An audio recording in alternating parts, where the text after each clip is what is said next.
datang di channel Ibu Santa di kelas geografi kita. Nah, untuk anak-anak Ibu semua, dimanapun kita berada, harapannya semoga kita tetap dalam keadaan sehat. Oke, baik, Ibu sangat berharap ketika pun saat ini kita masih tetap harus belajar dari rumah. Harapannya itu tidak mengurangi semangat belajar kita sekalian. Oke, langsung saja. Hari ini kita akan masuk ke pembahasan mengenai konsep wilayah dan tata ruang. Seperti apa pembahasannya? Yuk, mari kita sama-sama simak video berikut ini.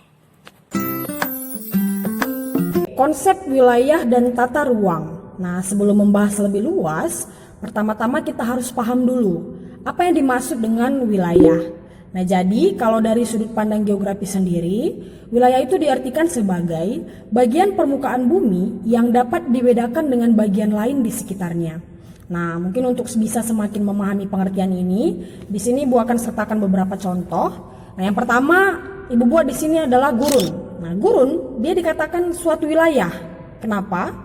Karena dia pastinya memiliki perbedaan. Nah, misalkan di sini dia kita bedakan dengan wilayah hutan hujan tropis. Nah, apa perbedaan yang bisa kita lihat? Misalkan gurun merupakan wilayah yang kering, gitu ya. Tapi kalau dia hutan hujan tropis merupakan wilayah yang lembab, begitu. Kemudian contoh yang kedua, di sini Ibu buat desa, kan? Desa dikatakan suatu wilayah. Kenapa? Karena dia juga pastinya memiliki perbedaan. Nah, di sini kita bedakan dia dengan wilayah kota, gitu ya. Nah, tadi mungkin kalau untuk gurun dan hutan hujan tropis, dia perbedaannya bisa kita lihat dari sisi alamnya saja ya, atau dari sisi fisik. Tapi kalau dia desa kota, ini bisa kita lihat dari berbagai aspek, misalkan dari fisik, sosial, dan ekonominya juga. Oke, mari kita ulas satu persatu. Jadi kalau desa, ya kan, itu fisiknya atau alamnya, itu mungkin masih didominasi oleh lahan pertanian, begitu. Artinya dia masih asri ya, masih hijau gitu. Tapi kalau dia kota, pastinya dia sudah didominasi oleh ya bangunan-bangunan, bahkan gedung-gedung pencakar langit begitu. Kemudian kalau dari sisi sosial, nah mungkin dia kalau desa ini masyarakatnya masih memegang teguh adat istiadat gitu ya. Kemudian masih asas kekeluargaannya masih tinggi begitu. Tapi kalau di kota masyarakatnya sudah lebih individualis gitu. Kemudian kalau dari sisi ekonominya, mungkin desa dia dominan masyarakatnya itu bermata pencarian masih di bidang agraris kan, seperti itu, atau petani ya kan. Tapi kalau di kota dia sudah sangat-sangat beragam, seperti mulai dari perdagangan, jasa, dan lain sebagainya. Nah, jadi dari pengertian ini dapat kita simpulkan bahwa wilayah itu dia memiliki beberapa unsur. Nah, yang pertama, dia mempunyai ciri dan luas tertentu. Yang kedua, dia berbeda dengan daerah yang lain. Dan yang ketiga, dapat ditentukan berdasarkan aspek administratif atau fungsional. Nah, administratif di sini dia dalam artian seperti batas wilayah, perangkat pemerintahan, begitu. Dan kalau dia fungsional, dia dalam artian peran wilayah tersebut, baik bagi kehidupan makhluk hidup maupun bagi wilayah yang lain. Oke, kita lanjut ke konsep wilayah. Nah, jadi sebenarnya kalau kita baca buku-buku geografi ya, ada banyak sekali konsep-konsep wilayah. Namun, kali ini kita akan hanya bahaskan 3 saja. Nah, yang pertama itu ada wilayah homogen, di mana dia mengartikan tempat yang memiliki kesamaan karakteristik. Nah, sebagai contoh Ibu buat di sini adalah wilayah Kalimantan bagian selatan. Nah, kalau dikatakan Kalimantan bagian selatan, itu ada berapa provinsi di sana?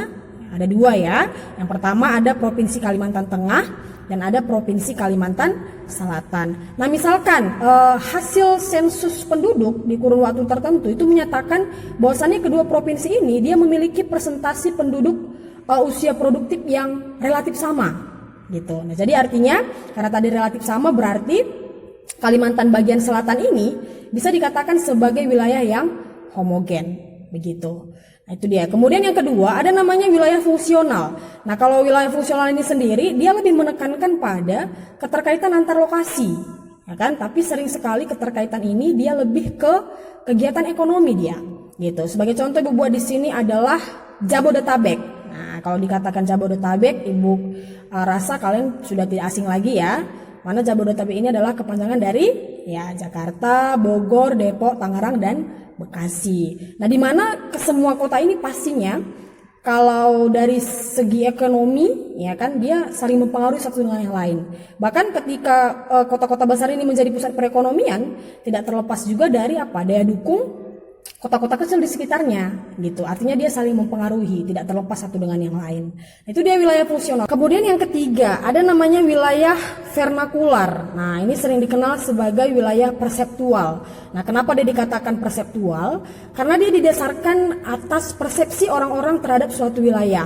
Nah, langsung saja ke contohnya, misalkan yang pertama Ibu buat kota Bogor. Nah, Bogor biasanya itu dikenal orang sebagai kota hujan, ya kan? Kemudian contoh lain juga Pekalongan. Nah, Pekalongan itu dikenal sebagai kota batik. Nah, seterusnya kita diperkenalkan dengan istilah pewilayahan. Nah, jadi tadi wilayah, ini pewilayahan. Nah, berarti di sini kan ada proses kan seperti itu. Nah, jadi pewilayahan sendiri dia diartikan sebagai upaya membagi-bagikan permukaan bumi untuk tujuan tertentu.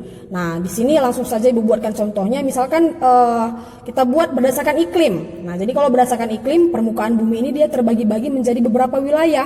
Di antaranya wilayah iklim tropis, iklim subtropis, iklim kutub atau iklim dingin. Nah, kemudian contoh yang kedua misalkan kita bagi berdasarkan topografi atau ketinggian tempat. Dia terbagi menjadi wilayah apa saja.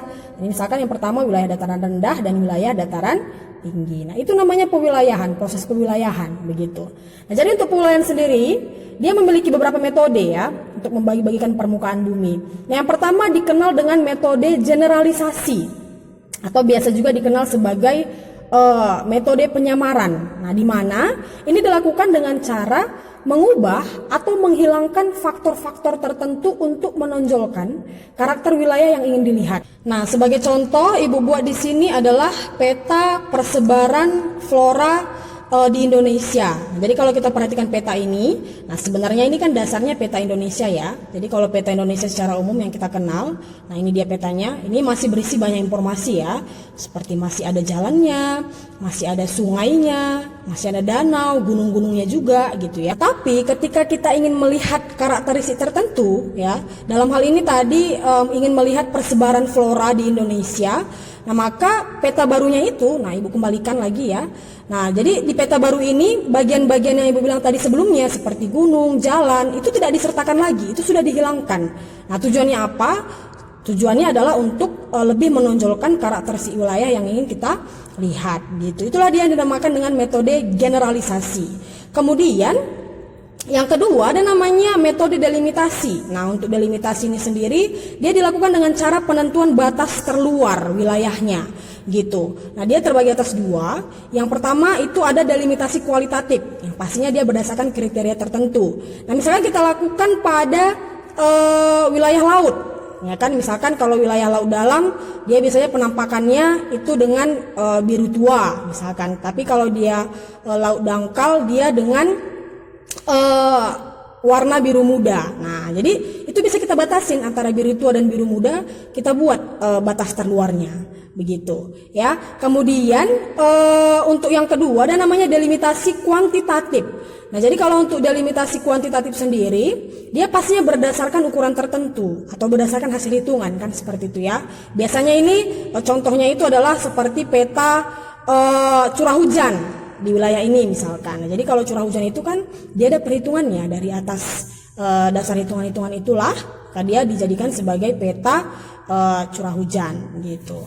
Untuk metode yang terakhir ada namanya metode klasifikasi wilayah. Nah, ini merupakan pengelompokan wilayah secara sistematis. Nah, contohnya Ibu buat di sini seperti peta jenis tanah Bali misalkan. Nah, jadi ini dia petanya. Jadi dia dikelompok-kelompokkan. Misalkan yang warna seperti bata ini dia merupakan tanah aluvial. Kemudian kalau yang warna hijau muda ini dia merupakan wilayah dengan tanah andosol. Itu poin yang terakhir, kita bahas mengenai tata ruang. Nah, kalau tata ruang ini sendiri dia merupakan pola pemanfaatan ruang. Nah, jadi kalau dikatakan ruang dalam geografi itu adalah kesatuan wilayah. Jadi dia saling berkaitan ya. Jadi kalau misalkanlah tata ruang kota. Nah, jadi itu membahas bagaimana arah pembangunan kotanya. Itu misalkan harus ada hutan kotanya, selokannya harus begini, ya kan. Kemudian ketika kita ingin membangun industri, cocoknya didirikan di mana. Nah, itu adalah bagian dari tata ruang. Nah, yang dimana tujuannya ini adalah untuk perbaikan yang berkesinambungan ya.